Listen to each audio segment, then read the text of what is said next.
Welcome back, everybody. Matt the Matt here, and I got to go see Elvis this weekend. I took my dad. It was a late Father's Day thing. Last week we just got back from the wedding, so we were all tired on Sunday. So going and doing something we were just wiped out.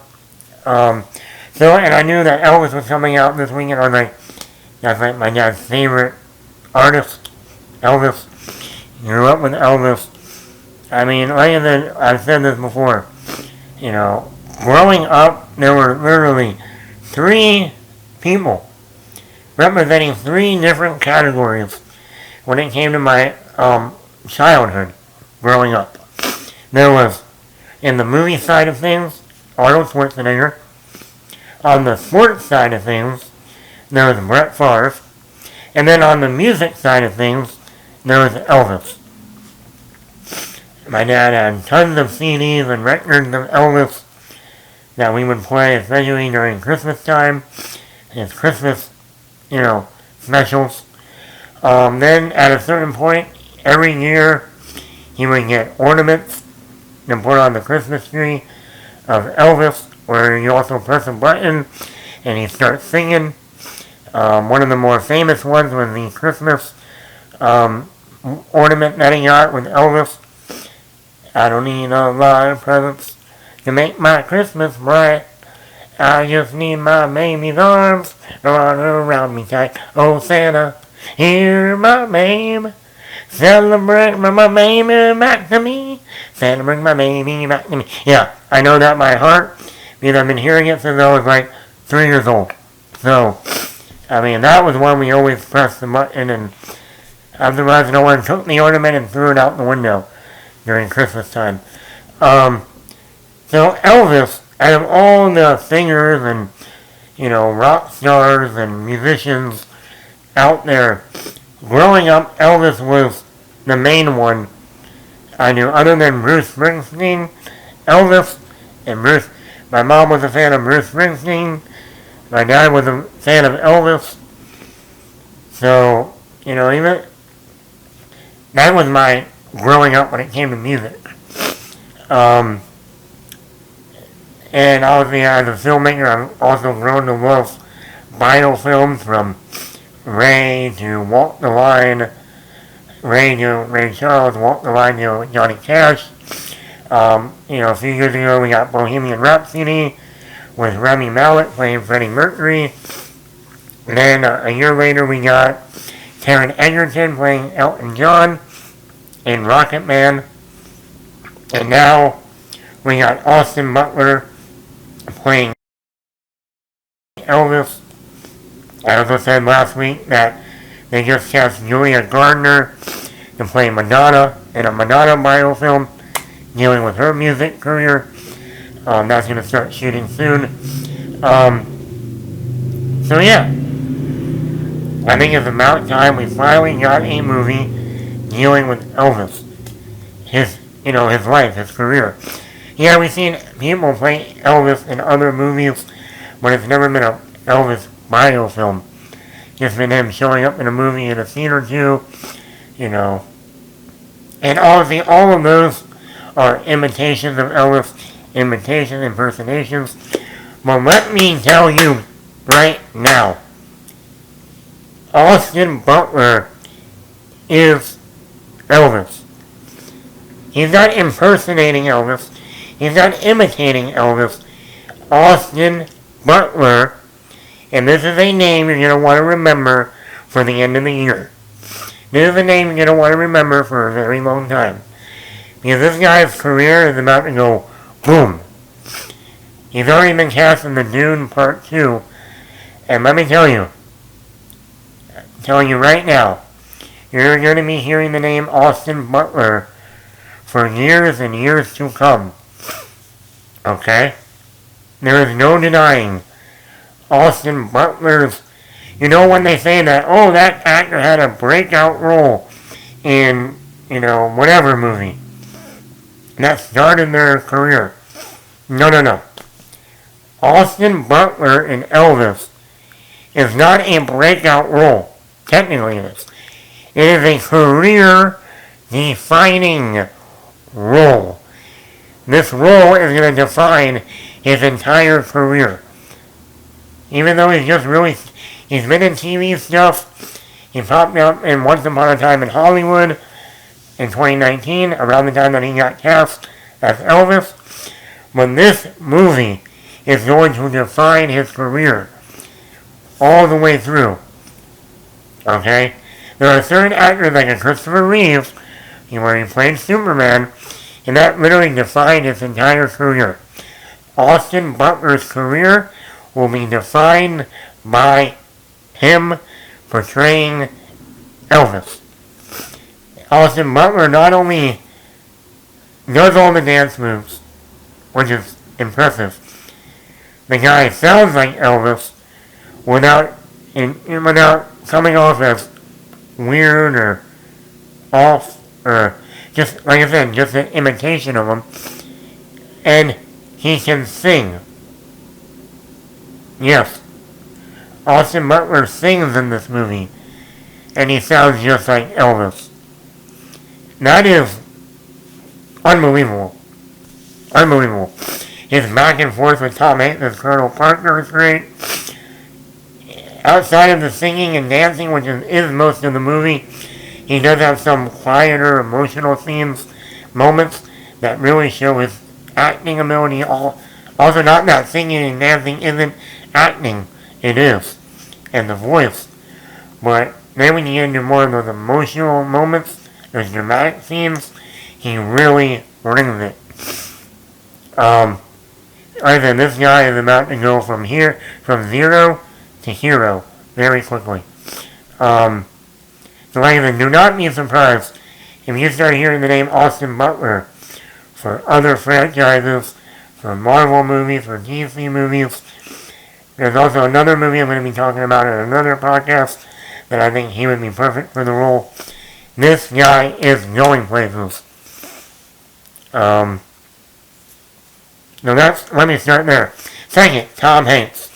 I think we all love Tom Hanks. Tom Hanks is America's daddy. He is. But the one thing about Tom Hanks that I like is when he plays a character that is more evil, that is more, has shades of, he's a little darker. You look back at like the Lady Killers, the Coen Brothers movie, that's one. He did that Cloud Atlas movie for the Wachowskis. That was another role. Even in like Road to Perdition, which is one of my favorite roles of his. He's not necessarily a villain in that movie, but he plays a very dark character. And he's great, that's one of my favorite roles of his. And here as Colonel Parker, now I don't know the real Colonel Parker, but Tom Hanks sells the role perfectly. Even the voice at first I was a little unsure about in the trailer, but let me tell you, he is conniving, he's sneaky, he's evil, he even has some humor, funny moments, funny lines of dialogue that work. And then you see the back and forth between Colonel Parker and Elvis, especially in the third act, and it's really good. So I thought Tom Hanks did a very good job in the role. And then we move on to, obviously, this is a Baz Luhrmann film. Baz Luhrmann is known for Moulin Rouge, Romeo and Juliet with Leonardo DiCaprio. He did Australia with Hugh Jackman, Nicole Kidman. His last movie, can't believe it's been almost 10 years, was The Great Gatsby remake with Leonardo DiCaprio, Carey Mulligan, Joel Edgerton, Isla Fisher, and Tobey Maguire. So going into this movie and hearing that Baz Luhrmann was going to direct, I was happy. I look at this movie as Moulin Rouge, Great Gatsby, combined. You got the singing, you got the dancing with him on stage, Elvis. But then you got the quick editing and the flashy, stylish cinematography and quick cuts and flashy cuts in the editing, kind of like The Great Gatsby and Moulin Rouge, and like I said, the style, the time period, the 50s, the 60s, the 70s. You get each decade has its own look in the film. The 50s look different than the 60s. The 60s look different from the 70s. So it gives you an idea of what time period we're in.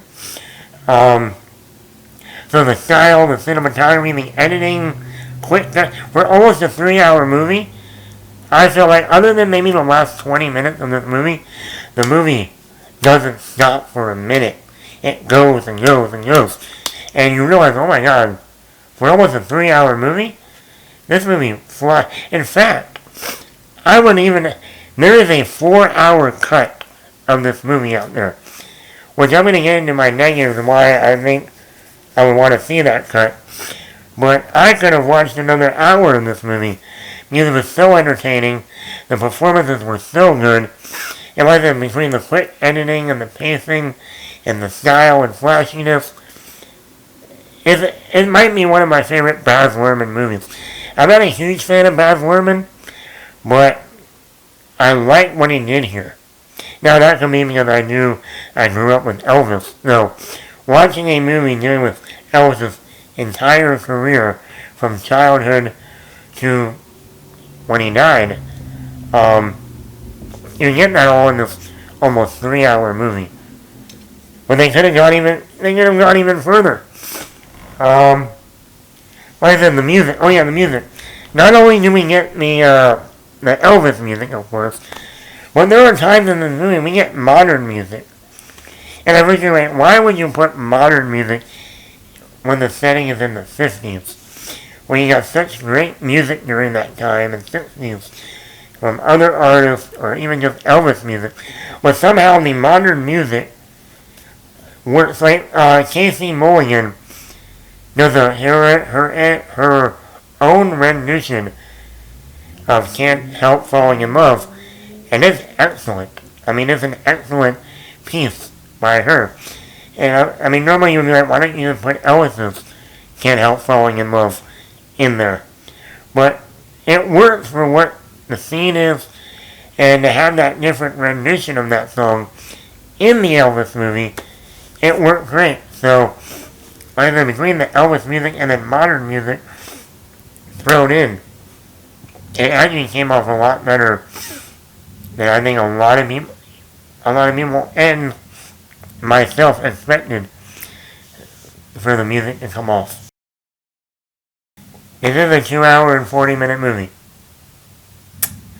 I would say it's almost an hour or more into the movie till we see Priscilla Presley, played by Olivia DeJonge, which she was in. A lot of people probably don't know. A lot of people don't know her probably. She was in M. Night Shyamalan's The Visit. That was her big role. Was in M. Night Shyamalan finding young actors and getting their start. She was in The Visit, and then a year later she was in this Christmas horror thriller movie called Better Watch Out. If you haven't seen it, I highly recommend watching it during the holidays. It's like Home Alone, but rated R. Like The Strangers meets Home Alone to get in a rated R movie. It's actually really pretty good. And she did a great job in that movie. So, and she's done some TV stuff. I think on Netflix or whatever. But, when they announced, she's like the third billed actor just behind Austin Butler and Tom Hanks. And the odd thing is, like I said, it's almost an hour, I would say easily an hour or more into the movie before she finally shows up. And I thought, okay, now we're going to start getting into, we're going to step away for a little bit on the music side of things, and we're going to start to see this relationship between Elvis and Priscilla, which is, I'm not like stupid in who dated who married who in the music industry. I don't care about that. But I will say the two big marriages, relationships in music that I know of is Johnny Cash and June Carter, and Elvis and Priscilla. That is like, I don't know who doesn't know that. So watching this movie and seeing how very little scenes they had of Elvis and Priscilla and building their relationship, that was the one thing I am disappointed at in this movie. Because I look at a movie like Walk the Line where they were able to balance Johnny Cash's entire career while making it a movie about this romance of Johnny Cash trying to get June Carter, and how that evolved in that movie while his music career evolved. That was the one thing missing. Now I'm not saying they had to do the same thing because obviously it's a completely different relationship, but to not really go into that much at all was a bummer. And to know that there's a 4-hour cut of the movie, and if you watch the music video of Casey Mulligan's, Can't Help Falling in Love with You, there's a lot of scenes in that music video which they took footage from from an assembly of the movie, and there are a lot of scenes of Elvis and Priscilla and their relationship that wasn't in the movie. And I'm watching this music video going, that scene wasn't in there, that scene wasn't in there, that scene was... And I'm like, why didn't you put that in the movie? Show that relation that's supposed to be so strong. And I think that was a real bummer. Not to mention, like I said, we get a lot of Elvis the entertainer, Elvis the showman. But there aren't that many moments where we just see Elvis the person. And there was one thing they could have done in this movie. Now, I don't know if a lot of people knew this. I knew that she was young. And I'm like, how is she still alive today? Priscilla, and she doesn't look that bad. A lot of plastic surgery does the job. But, and I did do some research, and I found out Elvis was 24 years old. 24. Priscilla Presley was 14 years old. That's right. Elvis was 24, and Priscilla was 14 years old when they got together. So, Elvis was having a relationship with a minor. Now, I don't know if they didn't want to touch on that in the movie, but in my opinion, if you really wanted to shape the title, rock some things a little bit, add some dimension to Elvis, add some, non-perfect stuff about him, and go into that, going into a relationship with a 14-year-old could have been very interesting, especially as a backdrop to his singing career. Getting into that relationship of seeing what other family members thought of that, seeing what the public thought of that when that came out, that Elvis is in a relationship with a 14-year-old. If that happened today, that dude would be in jail for a very long time. Okay? So to see that they were able to go through with that back then, now they didn't get married till like 8 years later. So okay, she was 22 when they finally got married. But still, then he was 32. I think they missed a major opportunity to not delve into that a little bit. And like I said, not just that, but show the relationship. I think the thing that hurts the movie is by the end of the movie, when Elvis is doing his final performance of his version of Unchained Melody, you know, a very, romantic song. And, most of the time that is for a special somebody. I didn't feel that seeing that on screen of, this, singing the song, to his ex-wife, who he still loves tremendously. I didn't feel that. I'm just like, and if that was Johnny Cash from Walk the Line singing that song, it would have had a lot more, emotion and feels to it. But since we didn't see that relationship, we see moments in there, but we don't see the development of that relationship. And I think that's the one thing about this movie that I go, we know Elvis, whoever has listened to Elvis or whatever, we know Elvis, the singer, the showman. What about the stuff like we don't know much about, like his relationship with a 14-year-old? That could have added some layers, some depth to Elvis himself, which would allow the actress Olivia to be in more of the movie too, and see what she thinks, what her parents think. Her father was a general during World War, whatever war they were in, whatever war he went to fight in, Elvis. What does her general father think of this 24-year-old dating his 14-year-old daughter? I mean, I think that's the stuff that I go, maybe step away from the, rock and roll, and let's get into a little bit more, controversial stuff about Elvis. Because the thing is, what I liked about this movie too, it didn't really go down the typical bio of, dude gets famous, dude sleeps around. I mean, we do see a little bit of that. Dude gets addicted to drugs.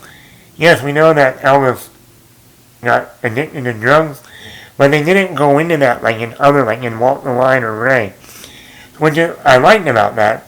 But I think you could have got it, which would have been, like those musicians. Those are the darker side of those people. Let's see the not so glamorous. Let's see the controversial side of Elvis. And him dating a 14-year-old would have done that. And that's really my biggest negative of the movie. I mean, I'm really liking this movie.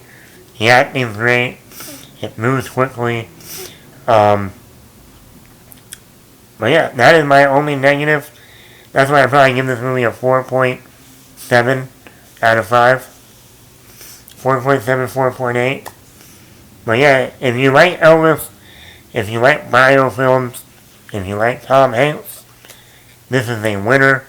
And like I said, mark my words, you're going to be seeing Austin Butler very, very soon. Also, a little bonus for you people. It was funny watching the movie that after Elvis became this bigger-than-life, rock star, the one thing he wanted to do was become an actor. Now, obviously he was in some movies back in the day, but he wanted to become a big Hollywood actor, and that never happened. But that's one of those things, when they do have those moments of quiet or, that's the one thing he always wanted to be an actor. And it's funny because now his granddaughter, Riley Keough, she's been in so many movies, from Mad Max Fury Road to the Netflix film The Devil All the Time. She was in that independent A24 movie, Zola, last summer. She's been in a lot of stuff. The Channing Tatum, Daniel Craig movie, Logan Lucky. But it's funny how his granddaughter, Elvis's granddaughter, has become the actress in the family, a full-fledged actress. So, hey, Elvis, you didn't become the actor, but your offspring did. So, hey, well, you did something right. But yeah, so on a more humorous note, also, when it comes to the Academy Awards, like I said, right now I think Austin Butler is definitely going to be a contender for Best Actor. The only problem with Austin Butler being nominated for playing Elvis is we might have a Tropic Thunder scenario. Now, what do I mean by that? Well, if you know Tropic Thunder, retard, full retard, no Oscar. Sort of retard, Oscar. Well, that's how it is in the movie world when it comes to biofilms. Jamie Foxx, Ray Charles, doesn't sing in the movie. Rami Malek, Freddie Mercury, doesn't sing in the movie. Oscar. Joaquin Phoenix, playing Johnny Cash, sings in the movie. No Oscar. Austin Butler sings in the movie. Probably no Oscar. You sing, no Oscar. Don't sing, Oscar. So, we will find out at the end of the year if Austin Butler gets nominated and doesn't win. We will now know if you sing in these biofilms, you do not win an Oscar. But if you fake it and get dubbed and have the real singer doing the music, you win the Oscar. Hollywood for you.